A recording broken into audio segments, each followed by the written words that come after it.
నేటి యువత సేవా కార్యక్రమాల్లో ముందుండాలి. ఫ్రెండ్స్ బ్లడ్ గ్రూప్ ప్రతినిధి షాషావలి. బనగానపల్లి నియోజకవర్గం అవుకు మండలం రామపురం గ్రామంలో ఫ్రెండ్స్ బ్లడ్ గ్రూప్ ఆధ్వర్యంలో రక్తదాన శిబిరం జరిగింది. ఈ శిబిరంలో 25 మంది యువకులు స్వచ్ఛందంగా పాల్గొని రక్తదానం చేశారు. ఈ సందర్భంగా యువత మాట్లాడుతూ రక్తం లభించక అనేక మంది ప్రాణాలు కోల్పోతున్నందున ఇలాంటి సేవా కార్యక్రమాలు ప్రతి గ్రామంలో కొనసాగాలని తెలిపారు. ఫ్రెండ్స్ బ్లడ్ గ్రూప్ ప్రతినిధి షాషావలి మాట్లాడుతూ యువత ఉత్సాహంగా రక్తదానం చేయటం గర్వకారణమని పేర్కొన్నారు. అనంతరం రక్తదానం చేసిన యువకులకు ప్రశంసా పత్రాలు అందజేశారు.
ले फोटो तीसना ले भाई वीडियो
వర్గం అవుకు మండలం రామాపురం గ్రామంలోని యువత ఆధ్వర్యంలో స్వచ్ఛందంగా రక్తదాన శిబిరంలో 25 మంది పాల్గొనడం జరిగింది.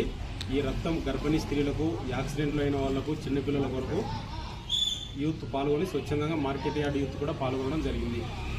పిల్లల కొరకు 15 రోజులకు ఒకసారి బ్లడ్ అవసరం కాబట్టి వాళ్ళ కోసం దృష్టిలో పెట్టుకొని పోయిన సంవత్సరం కూడా అక్టోబర్ 2న ఇలాగే రక్తదాన శిబిరం చేశాం. ఈ పారి కూడా ఇలాగే స్వచ్ఛందంగా చేయడం జరిగింది. రక్తదానం చేసిన ప్రతి ఒక్కరికి పేరు పేరున కృతజ్ఞతలు.